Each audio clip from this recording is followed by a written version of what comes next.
tell you a few things why we need competition, what to expect out of a competition, why it is hopefully different from all the others that they are going on, why you can or how you can get in, what is the process, and eventually understand what it's all about. So we started actually MIT Prize Forum Greece a few years back because we thought there are these opportunities on one side and there are these needs. So, you know, you have all these people that they are looking to do something. They are hungry. They have the skills. They have the scientific engineering background, but they are missing mentoring. They need coaching. They need global networking. And we decided that the best way to do that is a competition. And the reason is it provides a protected environment where you can hear feedback from other people without feeling bad about it, and it helps you, assuming that most of the startups in Greece are coming from engineers and scientists, gives you the opportunity to build and improve your business skills that are missing. For those of you that they don't have a team, it's an opportunity to increase their team members, and of course, because it's fairly close, gives you the opportunity to exchange ideas and experiences. So, you know, how do you go out and pitch? You cannot always reach out to guys like Sony and ask them, how do you do that? So you share these questions with other people that they are taking part in competition and exchange experiences. Like, you know, who is a nice lawyer? Where can I find this nice person to help me with this particular thing? And you expect that you will get sincere feedback, and you know the whole thing will grow. Eventually, the competition will accelerate the best. Well, we need these success stories, because otherwise, you know, 2-3 years down the road, if we don't have the big success stories like we hear early in the morning that happened in Israel, you know, we would be less and less in a room like that. Eventually, it will be a round table and, you know, exchanging ideas from the past. So why this is different from any other? Well, it starts with the brand. The MIT is mostly known about the scientific and engineering rigor and success, but I don't know how many of you may know that, but there was a recent study November last year that showed that the startups created by the living alumni, which excludes companies like Hewlett-Packard and the rest, if they were put together, they would create the 10 largest economy in the world in terms of GDP.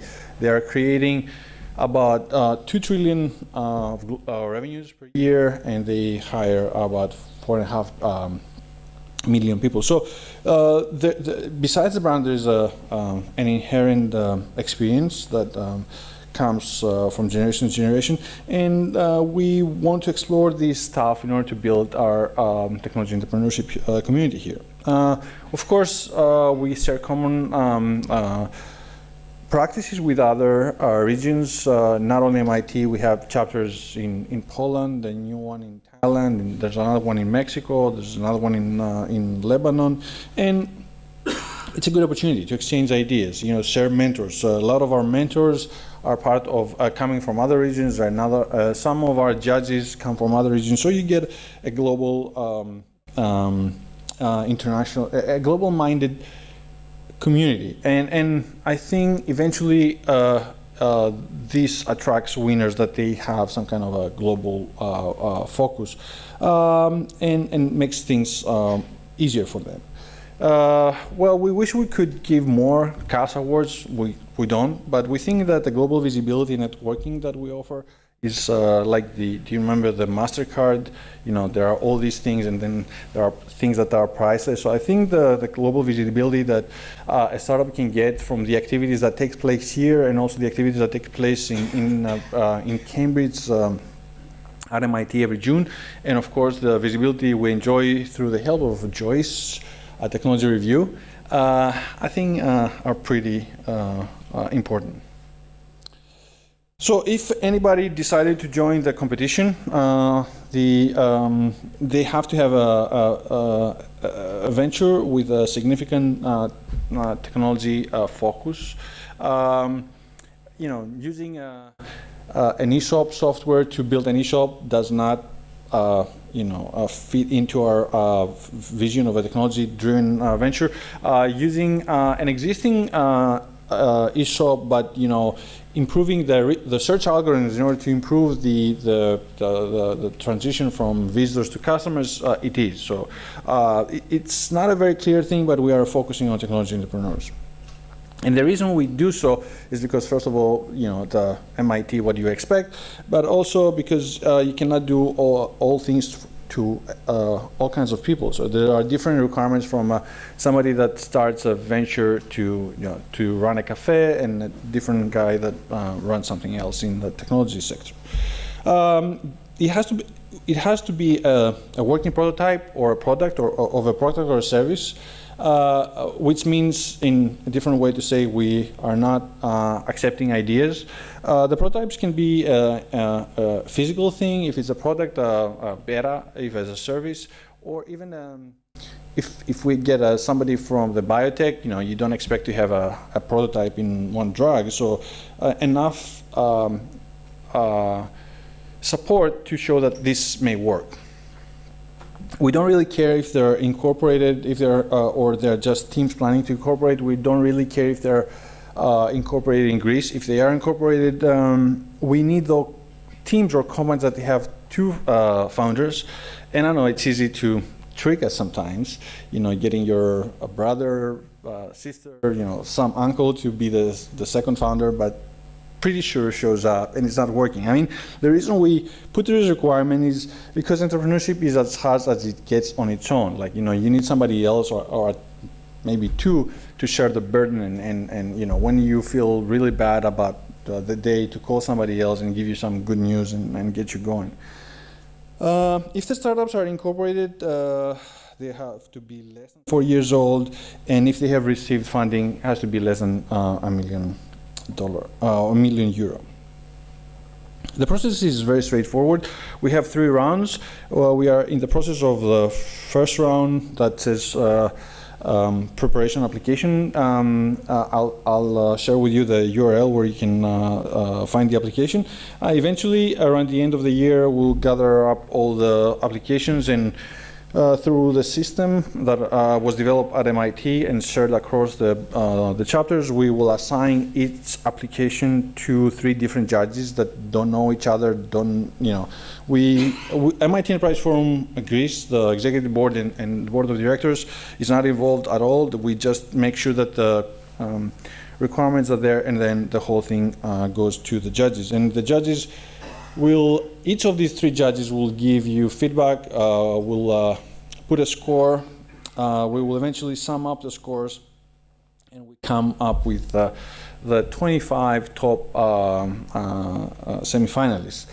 We don't have to have 25, so if we feel like the 25 and 24 are, they pass the mark, but they are not as good as we want, we'll end up with 23, but and so goes if we end up with 26. So 25 is about the number we are targeting.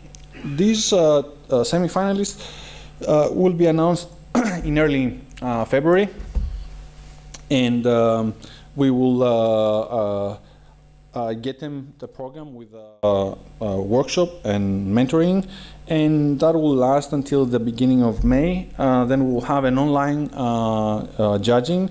Essentially, we get 6 or 7 judges listen pitches of the startups over Skype or WebEx, and give feedback and select the 10. The 10 will hopefully go to Cambridge for a week-long boot camp, enjoy the hospitality of the people there, meet the Greek American community, meet people from MIT, do workshops, get serious networking, and get back for the finals, which will be in early July, and then enjoy what we, as I said, awards and global visibility. We don't see the end as the finals. We try to support all the alumni. In subsequent years, we are actually working on to create an alumni or association. So all the startups that they have gone through the competition can talk to each other and eventually start talking to other people and do mentoring and do things like that. And also we're trying to get them in front of the right people all the time. So if we organize an event in Cambridge, we'll try to get a few people there to present in front of investors, try to hook them up. You know, we have a thing called Greek Tech Diaspora, which is right now is primarily an online community with people that they think that Greece and technology are a good fit, and we're trying to expand. What it means to be a winner? Well, as I said, a lot of networking and a fairly good level of visibility. We have 3 winners this year. They're going to present right after, so they can tell you what that means. What has happened so far? We have had 2 rounds of the competition. This is the 3rd one. We have about 130 applications, mainly coming from engineering and science. We have engaged about 110 judges, 80 mentors in 20 countries from Greece and abroad. Some of them are shared with other chapters, so we may get a person that lives in Poland to become a judge, or a mentor from here to judge, or mentor a company in Mexico. We try to use technology, so you don't expect to travel that much. And throughout the program, each year we did about 14 workshops and networking events that attracted a lot of people. One of the most important events, of course, the finals that attracted a lot of people last year and the year before. But also there's a very special and fairly closed event called the Pitch Night that takes place in early March, where the companies that they are part of the semifinals pitch to a group of investors. And as I said, 10 companies last year and 10 companies the year before went to MIT, to Cambridge for 5 days. And I'm sure they had a great time, learned a lot of things, and managed to network at a different level from what happens here, and keep on connecting through the Greek Tech Diaspora. So we had 6 winners. We had a total of 50 startups, about 200 founders and early employees, and created several hundreds of potential jobs. All of them improved their business model. We have a very important workshop we called the Perfect Pitch, which is not just about presenting, it's about thinking what you're going to present, and incorporates a lot of the ideas we listened this morning. And we think that this workshop improves severely the value proposition and of the startups. And eventually we had more than 10 out of these 50 teams that have raised money, and we know that there are a lot of others in discussions. Here are some quotes. Vassilis is supposed to be here, so he's not here. From RT Safe, the winner from 2015. You can see the value that they see in there, and some more quotes from the guys from this year. They're gonna present in a minute. So for all those of you that they want to apply, the URL is mitefcompetition.org/Greece, and eventually you get to a screenshot like that. There are not 48 days left anymore. That was a couple of days ago. We know that most of the people will end up applying at the very last minute, which I think like about 30% of the people within the last hour.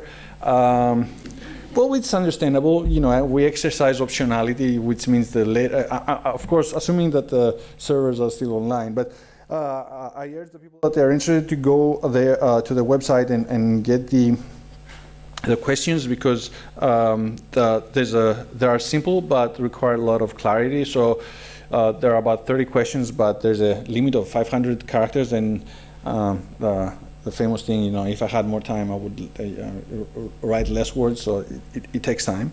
And don't expect the deadline to change, right? Don't bank on that. So before leaving you, let me show you Where is the thing? And show. Let me show you a short video.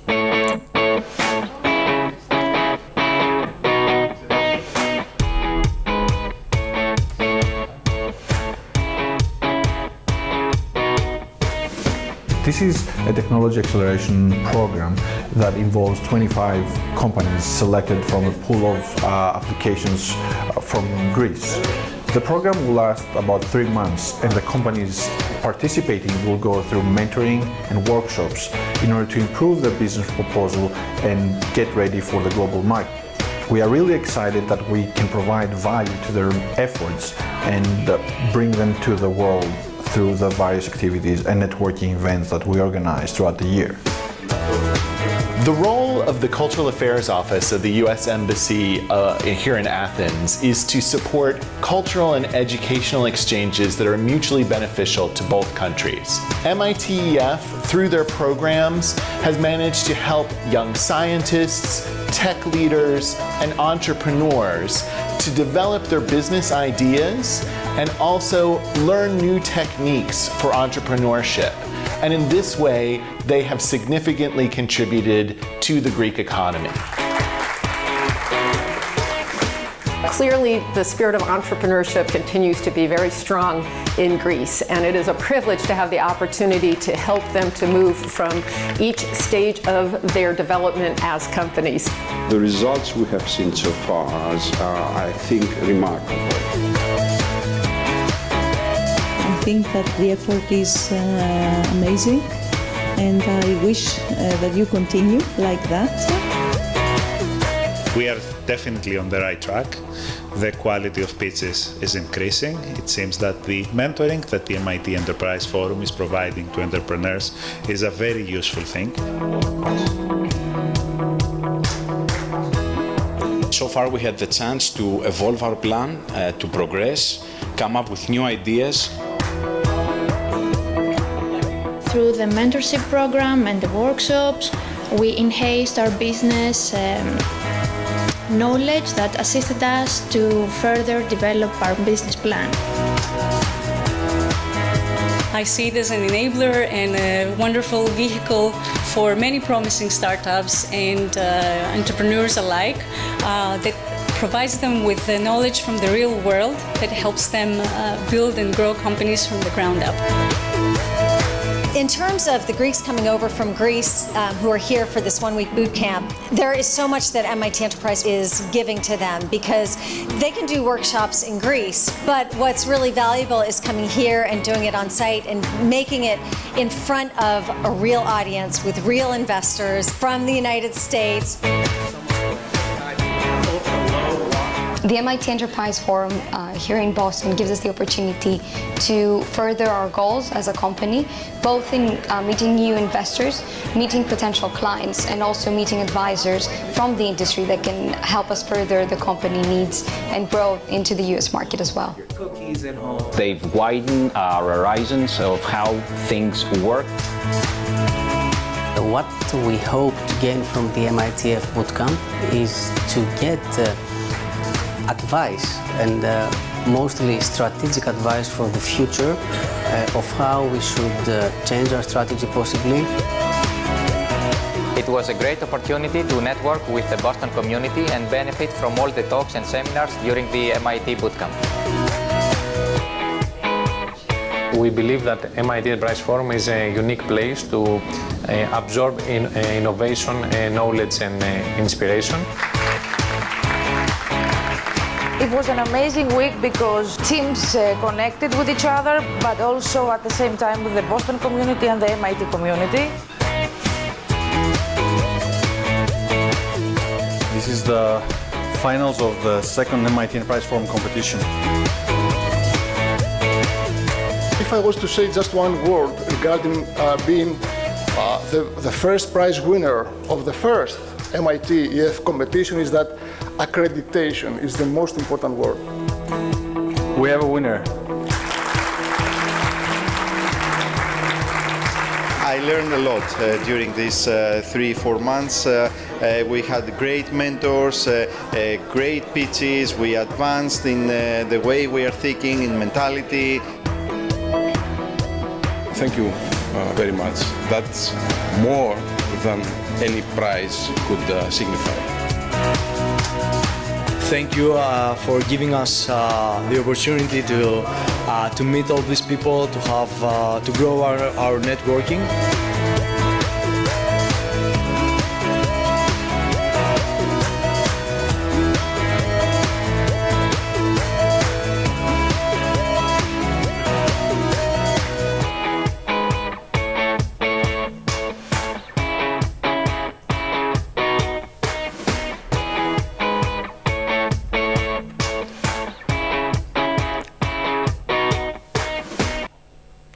So for those of you that want to apply, the application is ready. For those of you that want to act as judges and learn what is going on, there's also an application there. For those of you that want to join the mentoring network, just email me or Katerina and we'll send you the right details. One of the things we have not included there but last year's competition is that with the help of the Embassy of Israel in Athens, we sent a group of people to Tel Aviv last September, and I think, you know, the same thing happened. Like, you know, what they did in New York, in Boston, they had the opportunity to present in front of investors, meet other people. The same thing happened, and as we said, it's much closer. So we hope that we'll build the network with two communities and try to help one another. So thank you, and thank you for coming.